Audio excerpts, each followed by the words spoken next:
علامہ ہشام الہی ظہیر صاحب معروف مذہبی رہنما ہیں، ہمارے ساتھ موجود ہیں۔ علامہ صاحب بہت شکریہ آپ کا، ویلکم ٹو نیوز مارننگ۔ سر یہ ہو کیا رہا ہے؟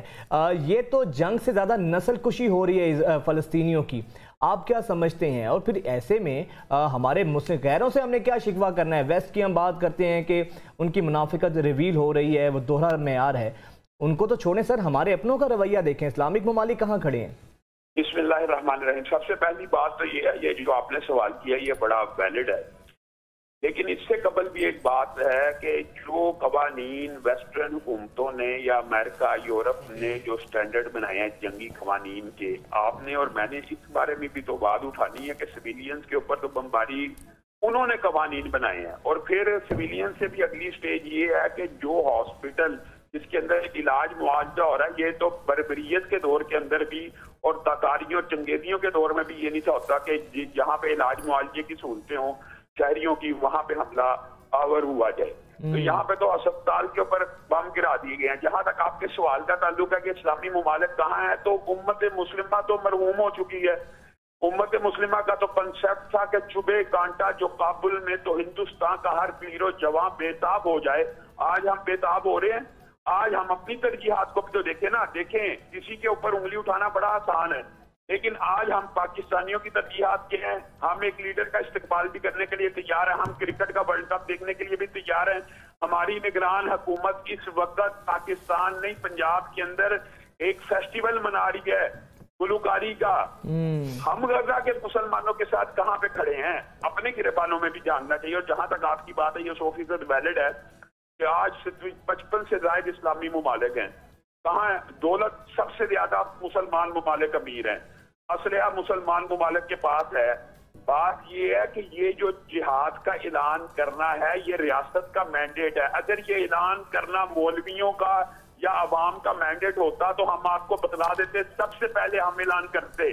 ہم یہی کر سکتے ہیں نا کہ مسلمان حکمرانوں کو ان کی غیرت کے اوپر ایک تازیانہ لگائیں اور ان کو اس بات کے اوپر آمادہ اور تیار کریں کہ اللہ کے بندو، ہر چیز موجود ہونے کے باوجود بھی اگر آپ اپنے مسلمان بھائیوں کی حمایت نہیں کرتے تو ایک ایک کر کے کٹ جائیں گے۔ عراق نہیں کٹا، لیبیا نہیں کٹا، افغانستان کے اوپر حملہ نہیں ہوا، وہ تو افغانیوں نے اپنی غیرت دینی کی وجہ سے دنیا کی سب سے بڑی طویل جنگ لڑ کے بالآخر وہاں سے حملہ آوروں کو بھگایا ہے۔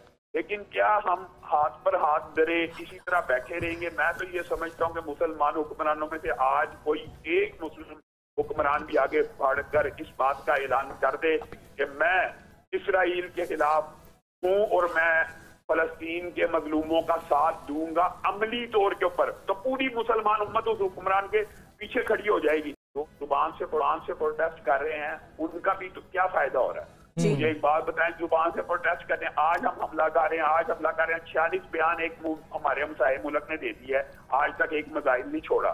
اور جہاں تک آپ نے یہ بات کی، یہ 100% درست اور ویلڈ بات ہے۔ 55 ممالک نے اپنی اسلامی فوج بنائی ہے، اس فوج کا کام کیا ہے؟ اگر انہوں نے یہاں بھی تحفظ نہیں کرنا، میں کہتا ہوں اگر وہ OIC کو بھی چھوڑ دیں، ہر اسلامی ملک، ہر ہم ایک امت تو ہے نا، ہم جس برے صغیر کے اندر بیٹھے ہیں، چلیں ہم اپنا جائزہ ہی دیں۔ جہاں پہ ایک بیٹی کی پکار کی وجہ سے محمد بن قاسم آن پہنچا ہے، ہماری اپنی بیٹی امریکہ کی جیل کے اندر قید ہے عافیہ صدیقی، ہم نے اس کے ساتھ کیا کیا؟ ہم ایک ایک کر کے کٹتے جا رہے ہیں۔ یہ وطنیت کے جو بت ہیں، یہ علامہ اقبال نے کہا تھا کہ تازہ خداؤں میں بڑا سب سے وطن ہے، اس کی وجہ سے ہم سب سے پہلے وطن کے فلسفے میں پھنس چکے ہیں، اور ہم فلسطین کو اب یہ مجھے بات بتائیں کہ مسجد اقصی کسی مسلمان ملک کا اور کسی مسلمان وطن کا مسئلہ بھی نہیں رہا، کیونکہ وہ ہمارے وطن میں بھی نہیں پائی جاتی۔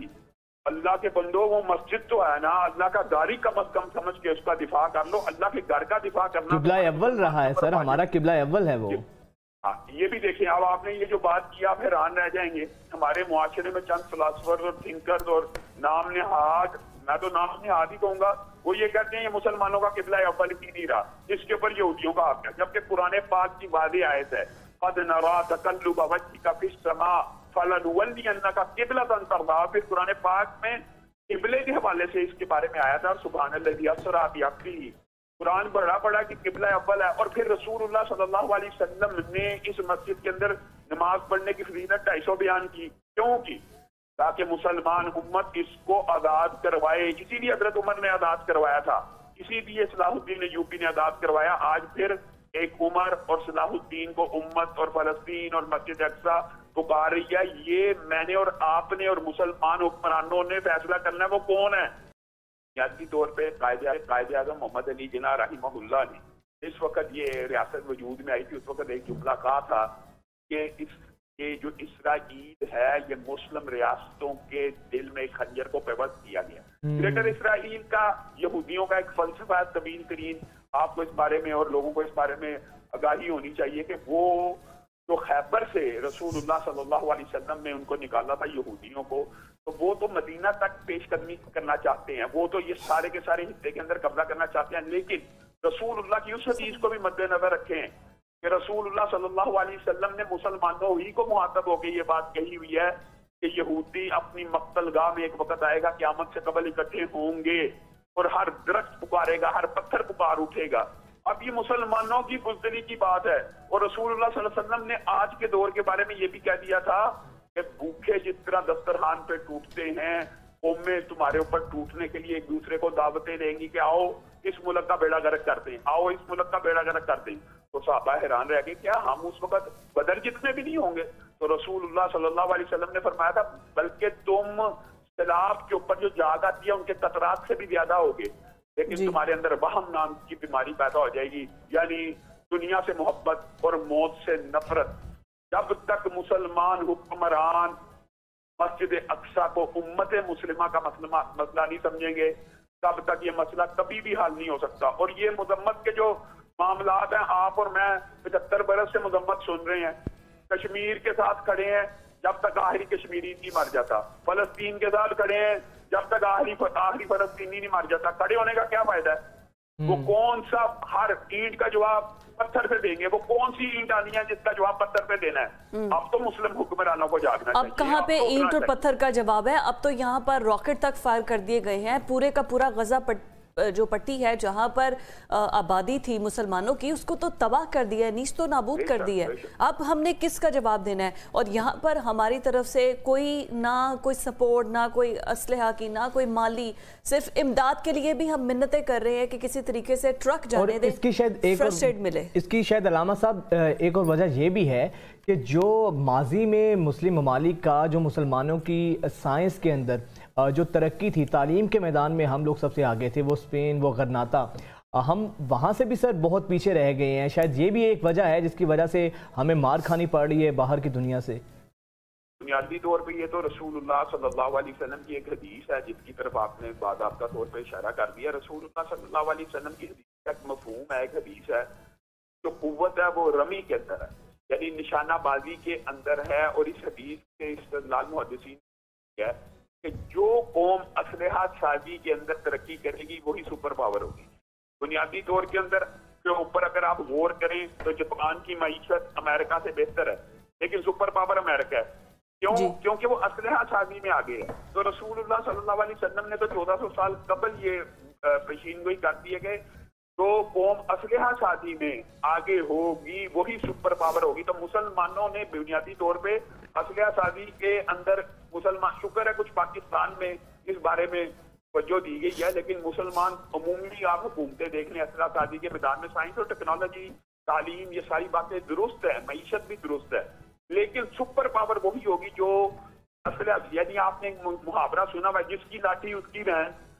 जिसके पास असलहा साजी में सबसे ज्यादा महारत होगी, सबसे ज्यादा कुव्वत होगी, सबसे ज्यादा टेक्नोलॉजी होगी, वो लाजमी बात है, इल्म से ही आनी है, वही दुनिया में सुपर पावर होगा। तो मुसलमान अगर कंसेंसस करके आपस में मिल बैठ के जैसे एक फौज बनाई थी, असलहा साजी के अंदर तरक्की करें, तो वो वक्त दूर नहीं है। लेकिन हमारा तो अलमिया ये है कि डॉक्टर कदीर साहब से हम बयान दिलवाते रहे हैं, यानी हम तो अपने हीरोज को लेट डाउन करते रहे हैं।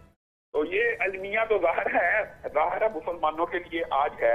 हमारी तो हुक्मरानों से, पाकिस्तान के हुक्मरानों से ये गुजारिश है कि आगे बढ़ें, इस काम को उठाएं। सिर्फ पाकिस्तान के अंदर जो मजहबी और दीनी कुव्वतें और जमातें हैं वो आपको एक वाफर मिकदार में अवाम की, नौजवानों की एक बहुत बड़ी खेप मुहैया कर सकते हैं। आज पाकिस्तानी हुक्मरान इरादा कर लें कश्मीर को आज़ाद कराने का, फलस्तीन को आज़ाद कराने का, तो मैं ये गारंटी से कहता हूँ आज़ाद हो सकते हैं, लेकिन इसके लिए जुर्रत की ज़रूरत है, इसके लिए आगे बढ़ने की ज़रूरत है और इसके लिए बेहतरीन खारजा पॉलिसी बिल्कुल एक करेज की ज़रूरत है। बिल्कुल आपने सही कहा है। बहुत शुक्रिया अल्लामा शाह इलाही ज़हीर साहब, आप हमारे साथ मौजूद थे।